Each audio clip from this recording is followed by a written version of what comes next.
I always forget that. All right.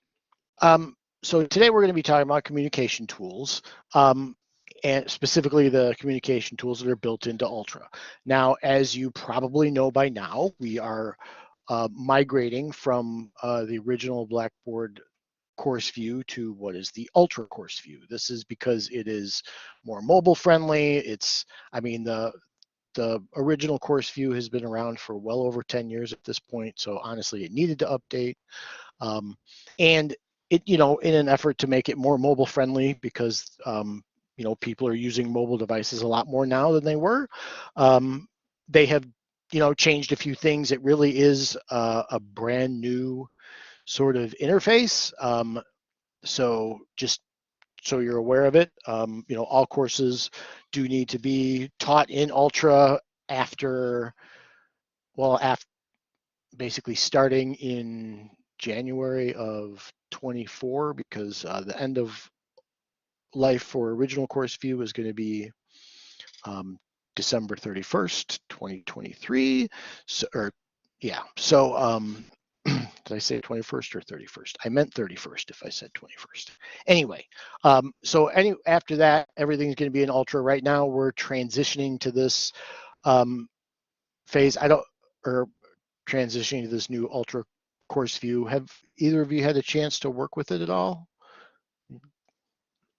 Yeah, this is Judy. I have a little bit. It's I'm not teaching right now, but I'm doing advising and I'm part of a class support. So Okay. mine was changed to Ultra. So yeah. Okay, good. Mm-hmm. Well, I think, just if I could make a quick plug for this, the sooner you get started in Ultra, the better off you're going to be.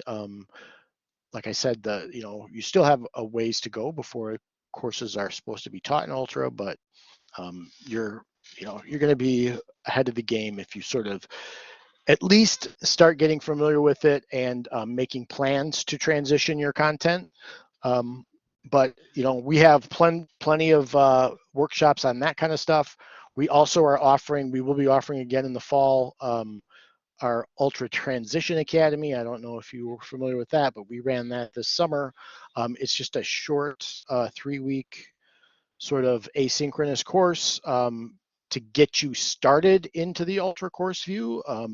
It does require that you sort of make a commitment to build the course out and teach in it, but it is a good way to get you started. And we offer what we do is we partner you with somebody to sort of help you get going and just sort of get you started.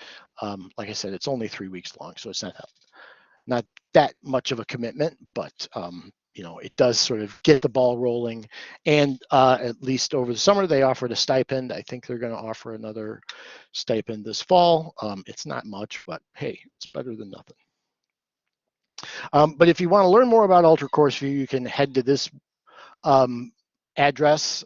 This is our Ultra page that we have set up. If you click on the Ultra tab, you have several items that you can look at to learn more about Ultra, but the ones you're really going to want to pay attention to are the what's new in Ultra, and we'll be going over some of that stuff today because Ultra is being updated pretty much monthly, so there are new features that get released every month.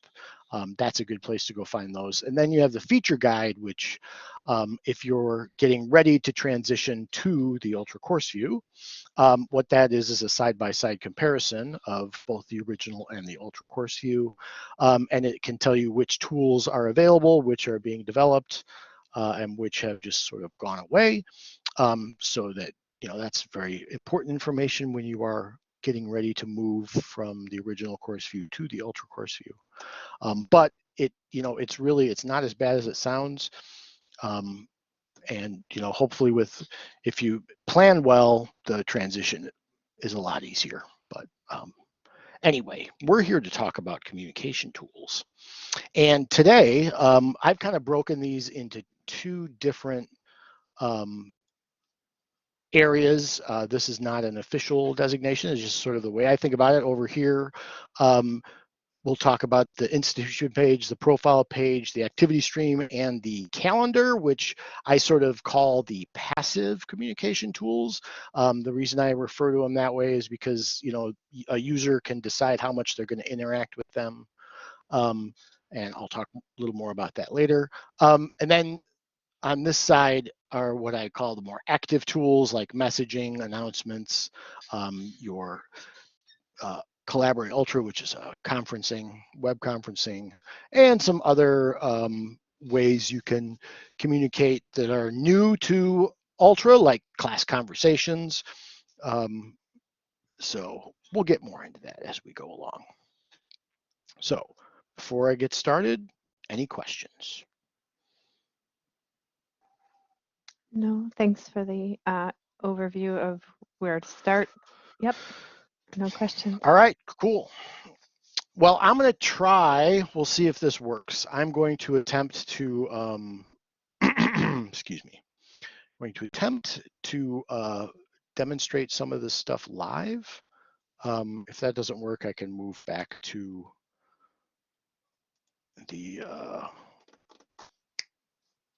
PowerPoint, but we'll see if this works. So give me just a second.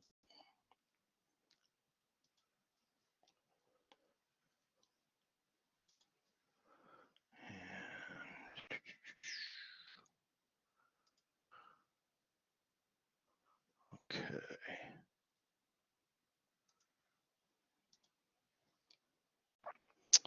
All right, can everybody see this? Yes. Awesome, thank you, Judy. This is, you may recognize this page. This is the institution page. When you log into Blackboard, this is where you're first going to land.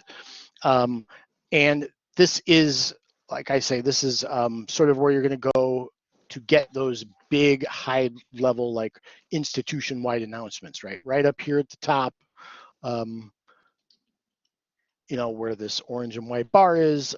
Generally, they have some sort of announcement that's important. So this is where you're going to see things like that, or like, for example, right now we have the notice that Blackboard Collaborate recordings older than 6 months old, I think at this point, are going to get deleted. That's just to save space. Has a little information on what to do if you want to save any of those recordings. A lot of that stuff, you know, honestly, the Collaborate recordings don't need to be saved because a lot of them are lecture recordings, and instructors, you know, record new lectures with each class.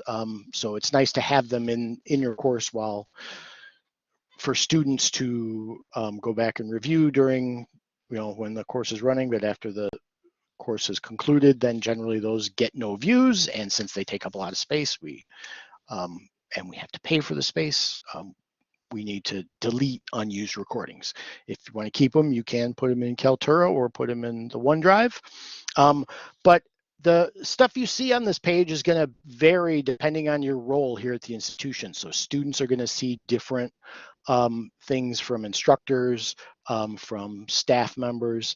I have like these, you know, most instructors will have these resources for flexible teaching. Students will see stuff about learning here, so stuff that's more student-centered. And so, like I said, you just scroll down here and you've got all these links that you can click on to take you to various areas. And, you know, like I said, this will vary depending on your role here at the institution. Next, you see my name here, and this takes you to the profile page. Most of this information is provided by the institution, but they did recently add a kind of a neat new feature, which is this name pronunciation tool. So this is great, I think, because it allows you to go in and add the pronunciation of your name, right? I can click on this. It opens the side panel, and I've already added it, but you would see a little thing right here with the microphone. You just click it. It will count you down, and then you record your name. Once you see this little icon, you can play it. I don't know if you guys will be able to hear it or not, but if you click it, it plays the name, and that will be then. Oh, I will cool. get out of here. Yeah, maybe that's too much. The audio is probably too much to play live, right? That's double, like, Yeah, not I for, don't. Yeah, I don't think yeah, it right. plays through. Cool. But That's neat. what's neat is then if you go in, like if I hop into a course, and you can see if I open the roster, I've got this little icon here. So that tells you that if you want to know how to pronounce my name, you click on this and it will play it for you. So if you see that icon next to one of your students, you can play that, and that should be their name pronunciation. Oh, neat. So it's a nice feature. I don't know about you, but I can mangle names pretty good sometimes, and that's a feature that I know I will really like, um, just because it takes some of the guesswork out. Even names that I think are spelled and I know how to say correctly. Yes, students can add their own name pronunciation on their profile page, and it should go to all the classes. That's great. Like I said, That's even greatness. sometimes when I Mhm. when I know a name how it should be pronounced, somebody may pronounce it differently anyway, right? Like, Exactly. They do. They emphasize, yeah. Uh-huh. yeah. Yeah, So, different syllables or yeah. Cool. but yeah, it's I think it's a really neat little feature. Again, on the profile page, you're pretty limited into the information you can put in here. But if you ever see this pencil icon pop up, that basically means you can edit that stuff. You can also edit your notification settings, which I'm going to talk more about in just a second. Um, which, as long as we're there, I'm just going to transition to the old activity page or activity stream page. This is a place that consolidates information from all of your courses. Like any activity that happens in a course that you are enrolled in or you are teaching, um, is going to show up in the activity stream. Um, this can get a little overwhelming because there's a lot of stuff, especially like I have all kinds of stuff that shows up in my activity stream because I administrate, right? So I help a lot of different faculty with their courses. So I end up in a lot of different courses. And so I end up getting a lot of information from courses that, I really don't need because, it doesn't really help me do my job anything. It's just kind of a hangover because I was in there working to fix a problem or something. Again, this is like what I call a passive tool because the end user controls the notifications they get here. So if you click on this gear icon, this will open the notification settings. And I mentioned those on that profile page. This is the same thing. You've got stream notifications, email notifications, and then push notifications. These stream notifications, right, are things that get sent to your stream, and you can turn them on and off, okay? So you can decide which alerts you want to see. That means that a student can turn off all this stuff so it doesn't show up to their activity stream. So um, you can't control that as an instructor. Just be aware that's how it works. The same holds true of the calendar. I'm going to go ahead and skip to that. Um,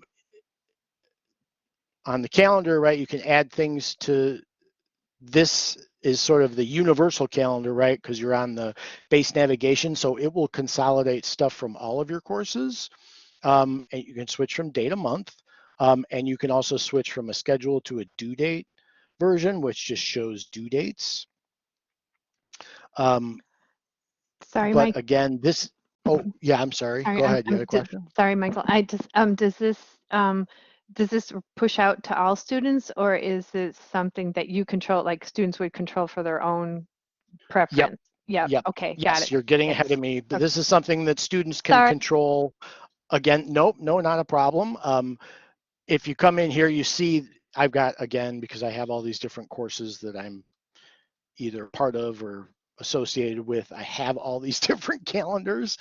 You can just uncheck them and they won't come in, right? So you can decide which notifications show up in your calendar. So Yeah. like, if I was a student, I could go in and say, okay, well, these are old courses, so I don't need them, but I can just click your active courses. You can turn them all off again. But if you add stuff, there's a calendar in your course too, which will which I'll show you in a second. And that and when you add due dates and things like that, those are automatically added to the calendars for students. So, they can turn them off, yes, but they're still responsible for getting them. Is kind of the way I look at it. All right. Oh, and the other thing too is that in the calendar here, right, I showed you the settings where you can turn which calendars you want to view on and off. To add events and things, you click this plus icon. This plus icon is something you'll see a lot in the Ultra course view. When you see it, generally it means you're just adding something. In this case, you'll be adding, say, an event or a schedule or your office hours to the calendar. So, but if you add an event, it just basically allows you to schedule something. You can repeat it, right? So if I click repeat event, then I can set it to come set up or to occur more than once. I can end it after so many occurrences. So it's very flexible. And it works the same for the course schedule and stuff like that. I'll show you there's also a place inside your course that you can add the course schedule when you are in Ultra.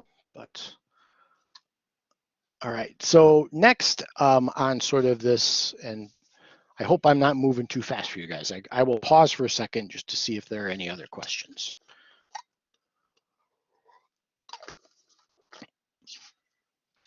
All right, I will keep going then.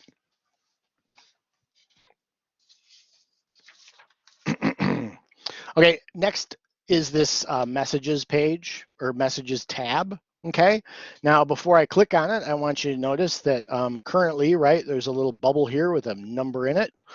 That means I have 9 messages I need to read. So that's just a quick little visual reference for you.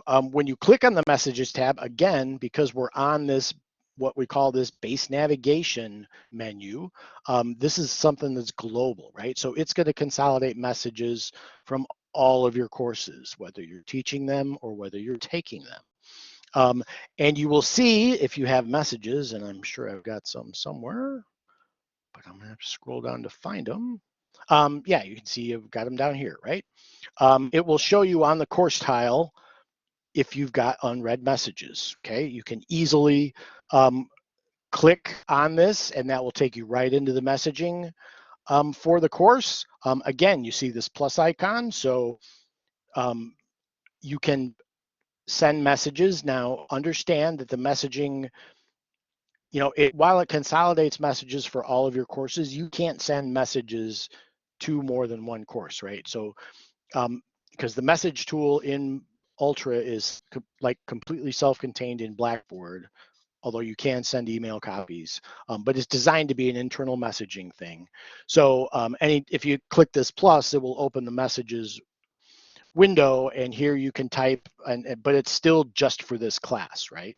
So you can send messages to a student, to a group, or to the entire class. If you want to click or if you want to send an email copy, you have to click this box. It will send an email copy if a student has an email address on file.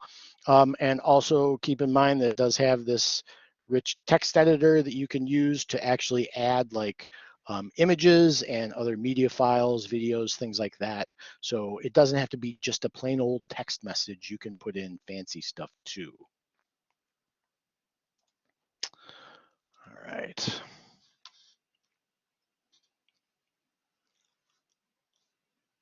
Okay, next up is going to be this grades tab.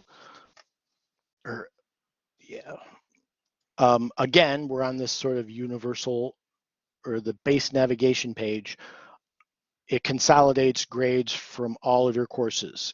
When you are an instructor, right, you're going to see work you have that needs grading is going to show up here, right? Right now, I don't have anything. I can click these open to view the work.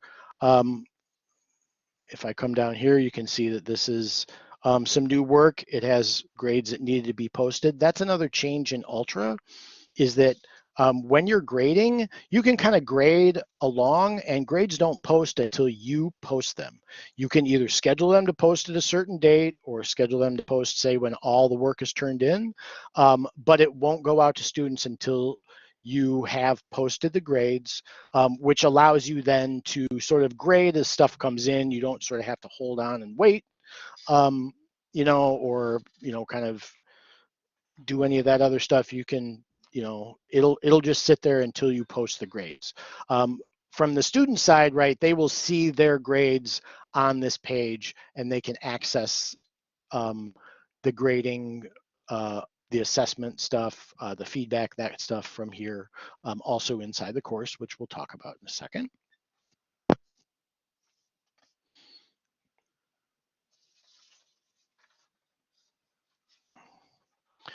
This next tab here, I'm just going to touch on real quickly, is the Assist tab. This, and it's not going to open for me, but what this does is this really connects you with a variety of campus services. So it's not necessarily Blackboard, but this is a Blackboard tool that connects you to all kinds of different campus services. So tutoring services, the food bank, counseling services, all that kind of stuff is on the Assist tab.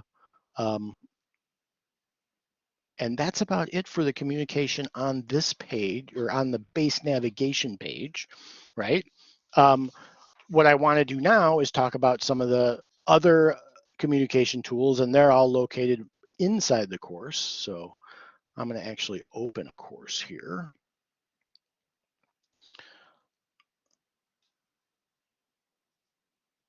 And the first thing I want to start with actually is the messages tool, right? Because we had the messages on the base navigation.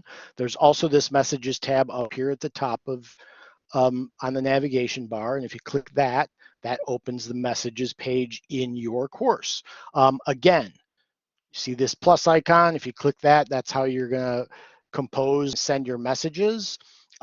If you do not see this plus icon here, that is because your course is not open.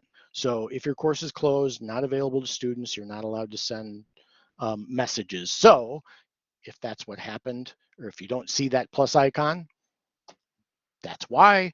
All you have to do is go open your course, and you will be able to send messages to your students.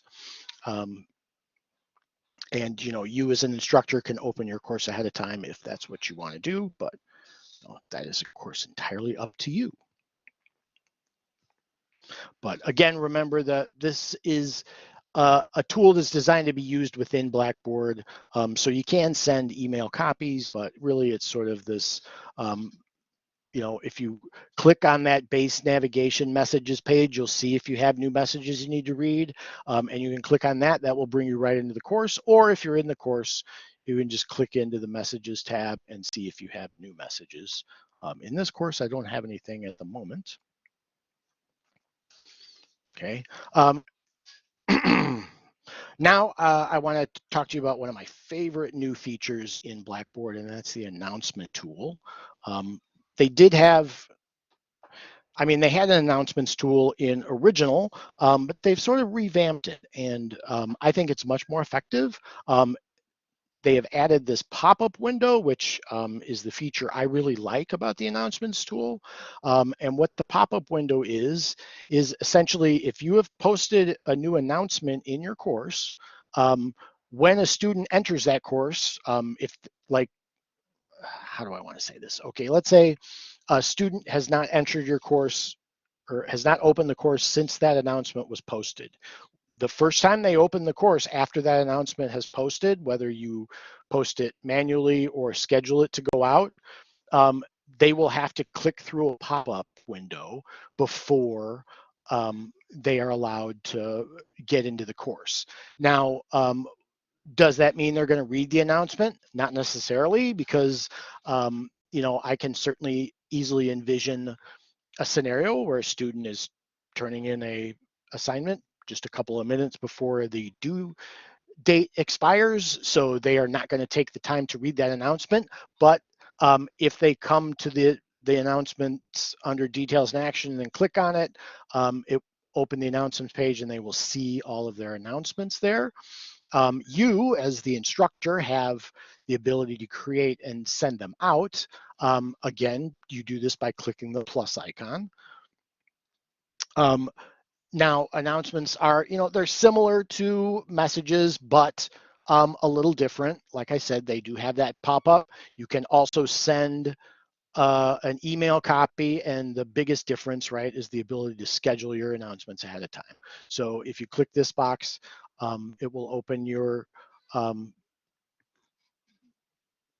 boxes where you can schedule when to show and possibly hide if that's what you want to do.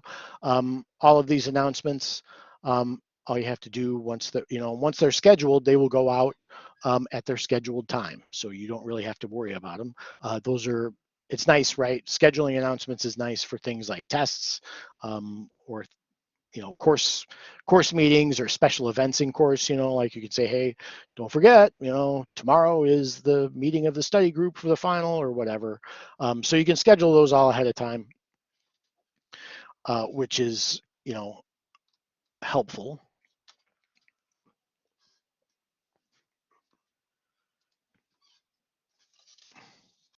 Yes, we will close that without saving. Oh, and just the announcements are listed here in order too. Not that that makes much of a difference. And also, the other thing I forgot to mention is like the messages, right? This announcements text editor has the ability to attach files, link to other content, or you can actually insert recordings, images, YouTube videos, things like that. So they can be pretty dynamic announcements if you choose to make them that way. But you do, of course, need to, this is similar to the grading with announcements. If you schedule or if you create an announcement, you have to post it before it shows up. So you can save them and not post them. They will either sit there until they're scheduled to go out or until you post them. Michael, I had a question. Sure. When you do a schedule, can you also select to send via email? Yes, that is, I think, yeah, because when you, right, because in the announcements, let's create an announcement here. I thought it was kind of an either or, but maybe not. New stuff. Yeah, because I think you're just sending an email copy. Oh yeah, you're right. It doesn't let you schedule it if you send an email copy. Yeah, that's what I thought. Yeah, that grays out. Okay. Well, I apologize. I That's okay. thought it worked that way. I'm learning stuff too, so thank you. But it does do that pop up, so they can't Right. really avoid it, Right. which is pretty cool. But yeah, I'm going to ask about that the next opportunity because it seems like they should also go out as emails. It doesn't seem like it would be that big a deal, but that's just me. Any other questions?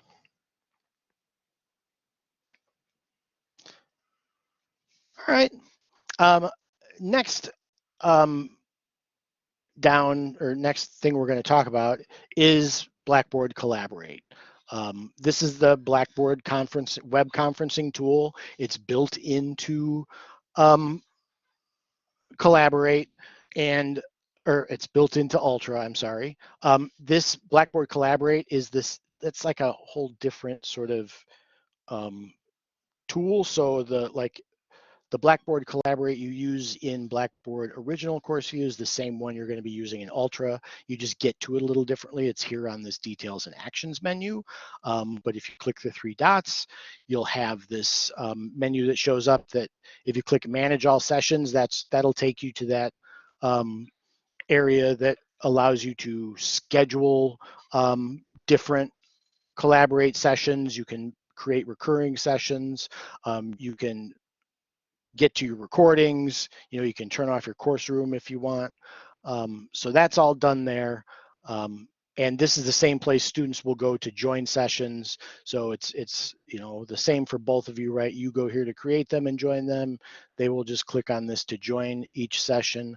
I don't have, oh, you can see I've got one session that's scheduled here. So student clicks on that, they will see, one option is the course room, that's always open. And then below that, if you schedule sessions, they will see them listed. They just click on them to enter. But that's what we're using now. That's what I have now. So that's where, you can use this to schedule not only class sessions, but you can, hold office hours. A lot of instructors will hold like office hours for all of their different courses at the same time. So they will create like one Blackboard Collaborate session. So you create a session here in, say, this course, and then you would put a link in your other course sections that would allow students in those sections just to, get to that office hours room in the other course by just clicking on that link. Okay, great. Sorry, so that's a shared link. Like that's how you probably sent out this meeting, right? Yeah. Okay. And unfortunately, I'm in Google and we've been having problems. I would show you how it works, but I think I'm going to get the spinny circle. Okay, yeah, I kind of get like, and that's, you would put it in perhaps an announcement too, right? Could you copy it? Yep. and Yeah, paste you it? can put Yeah, okay, links in announcements and okay, things like that. But okay. yes, I'm sorry, I cannot get to that to show you. I can, That's an if you advantage. remind me at the end, I can go into a different Another course section. and I think No. I can do it for you. But No, but yeah, this is not the only web conferencing tool we have available to you. You can also use Zoom or Teams. Both of them integrate with Ultra, and you can post links. I want to say, I'm trying to think. I think it's, I believe, yeah. I think we go to, is it the content market? And then, yeah, this is it. So this is a lot of stuff, right? But if we scroll down to the bottom, you'll see you've got your Zoom instructor link, so you can go there to schedule Zoom meetings. There's a Microsoft Teams integration too, but I'm not seeing it at the moment.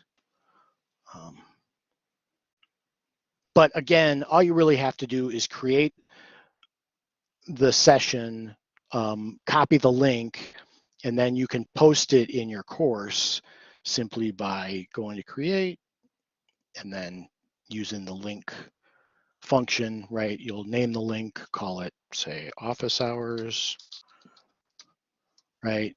Right now, this is another switch in Ultra, is everything starts as hidden from students. That's to allow you to build without having to worry about accidentally showing stuff to students before it's ready. So you want to adjust visibility of anything, but then you would just paste your link right in here, click save, and then you're going to see it.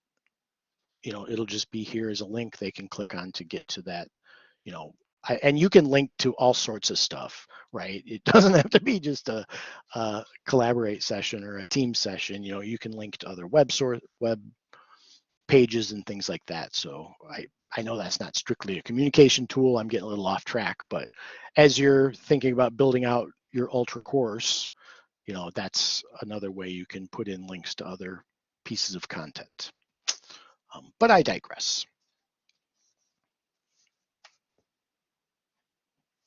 All right. The next thing I'd like to talk about, are there any questions? Okay, good. The next thing we're going to talk about are rubrics.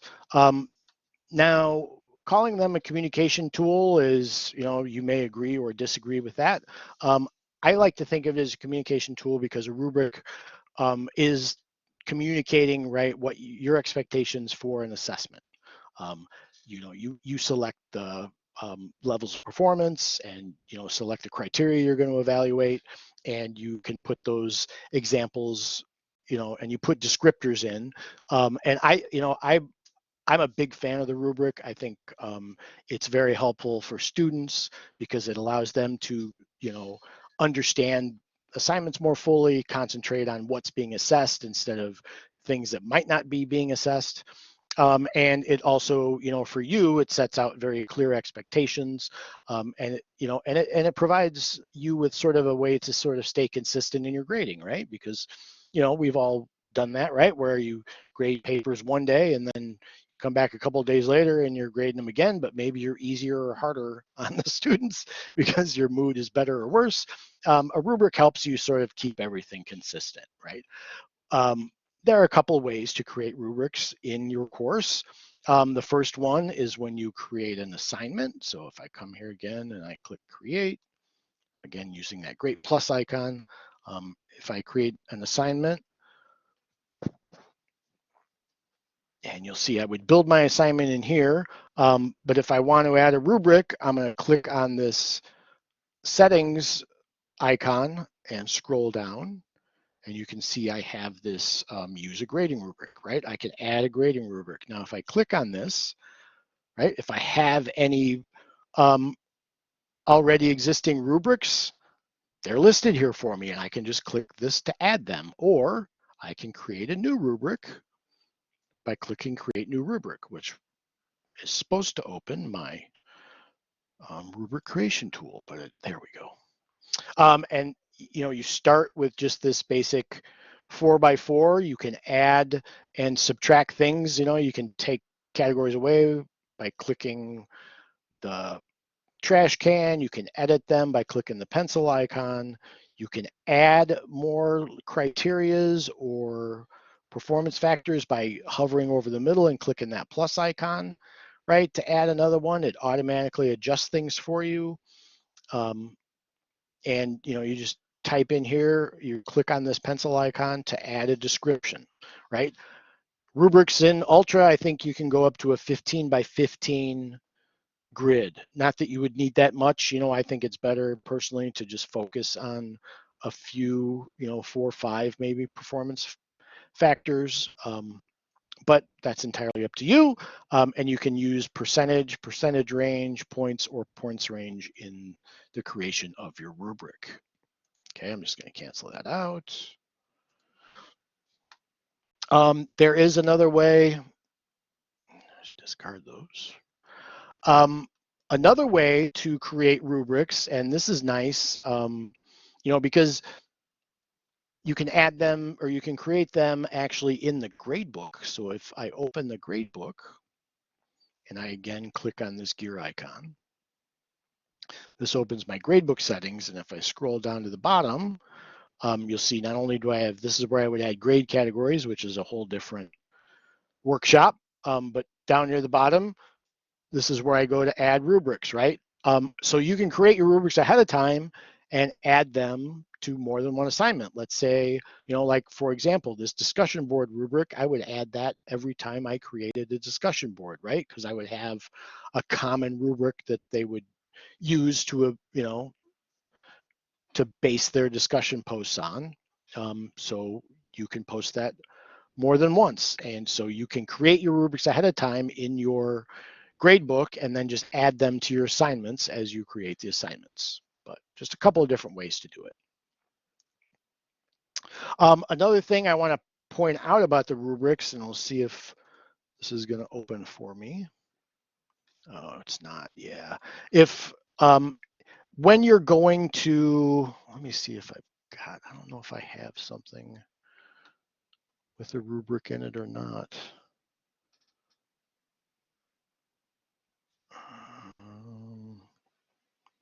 Let's see here. If I open this, yeah, that's done. Unfortunately, I don't have a rubric in here. One of the things I like about Ultra is that the rubric, when you are grading with the rubric,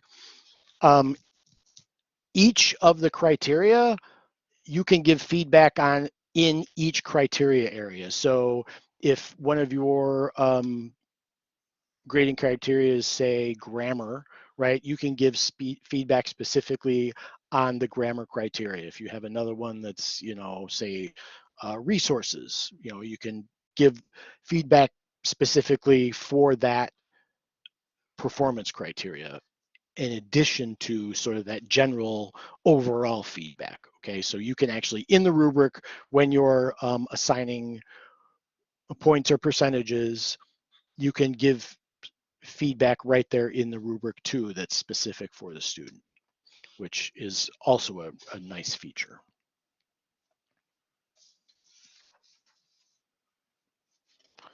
All right. So, okay, so let's see what's next on our list here. Okay, next on my list of communication tools is the discussion board. Now, discussions work a little differently in Ultra. I mean, they work the same, but they're displayed a little differently in Ultra. You have this discussions page that's, you click on this tab on the navigation bar here, and this will show all the discussion forums that you have created. You can create forums here by clicking the plus icon. But what I recommend you do if you want to create discussions for class is to actually create them in the content area.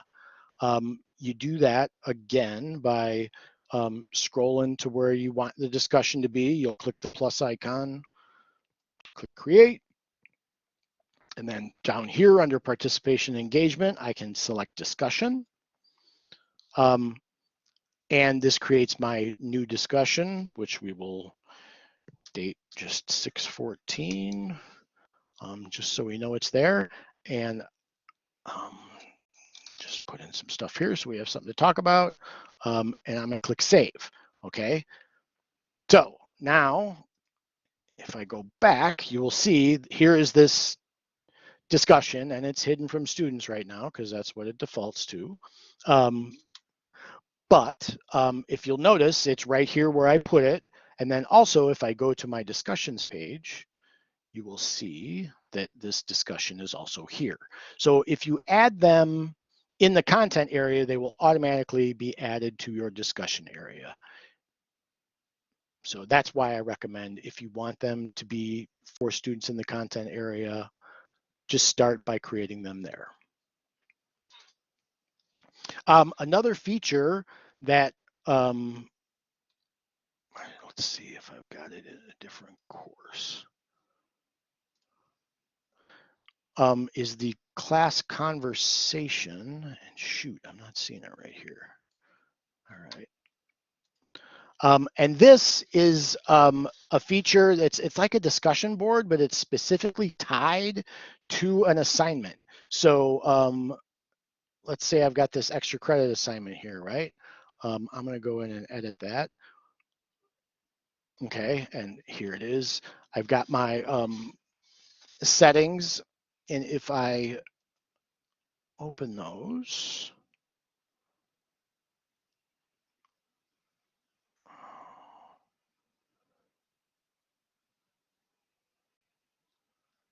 where was it? I must have missed it. It's right at the top. There it is. And I click this Allow Class Conversations box, and I click Save. What this does is it creates essentially a dedicated discussion board for this particular assignment. It's open to everybody. You see this icon now that's appeared up here? This means you've got a class conversation going on. And if you click this, it just basically opens a little conversation board, and you can ask a question or type a response to a question, right? Hi. Okay. Once it's in there, now, and I hope this works for me. Probably don't because I typed it, yeah. Let's see, maybe it will.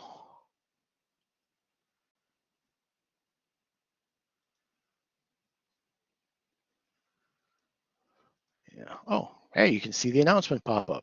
At least we got that. Oh, the icon's not showing up. I wonder if it's here. I'm going to pop into student preview. Probably because different viewers. Yeah, I was wondering that. Yep. Yep.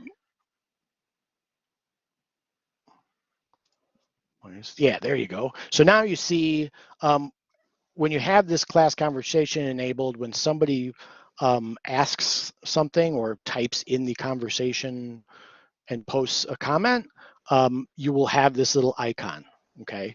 Again, you click it and it will just, oh, it's open in the assignment. But you can see, again, now I've got this icon here. Now it's got a little purple dot, which means something's there.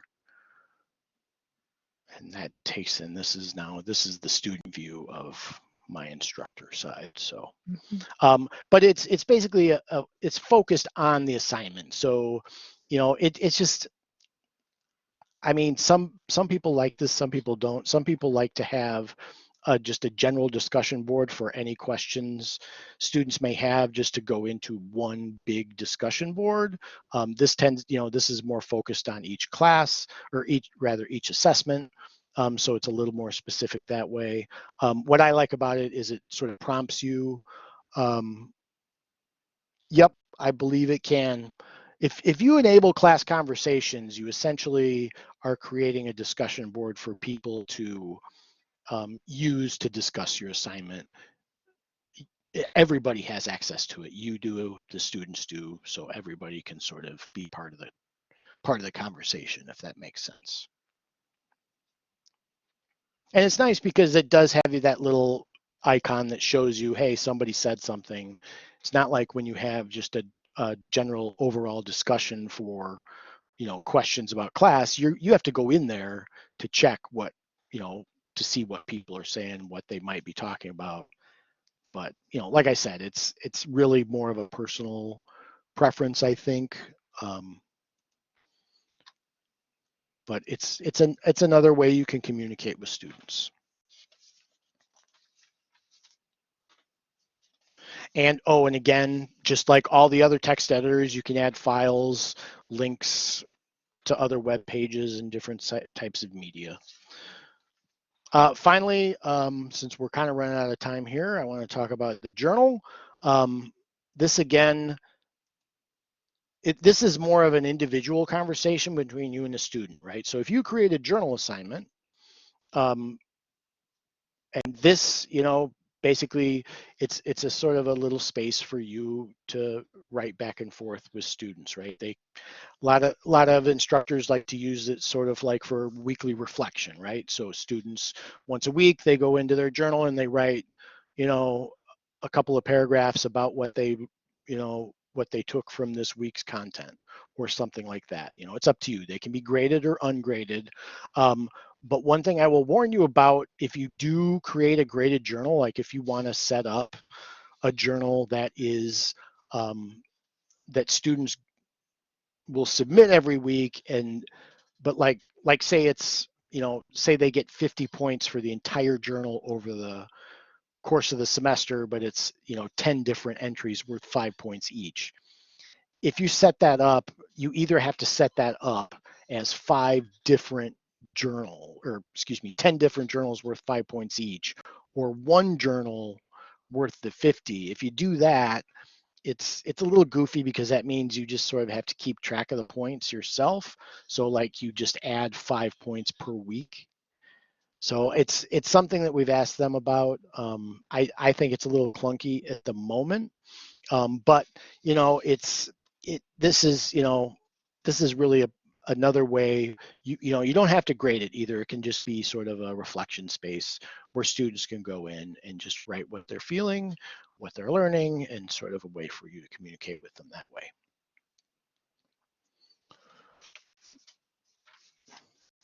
But again, I think the same thing. If you see the journal tool, you'll see a blue dot, and that means there's a new post. All right, well, we're getting close to the end here. I want to be respectful of time and make sure we have enough time for questions. First off, is there anything you would like me to clarify or expand on? If so, let me know. If not, if you have any other questions, if you'd like me to demonstrate something else, please feel free to hop on the microphone and ask. Michael, I had a question if you could send messages from the grade book. I remember in the regular version of Oh, excellent question. Yeah. Yes, it's a little different. But if you see in the grade book, this is another thing that's changed quite a bit in Ultra. And actually, let me hold on. I'll stop the recording.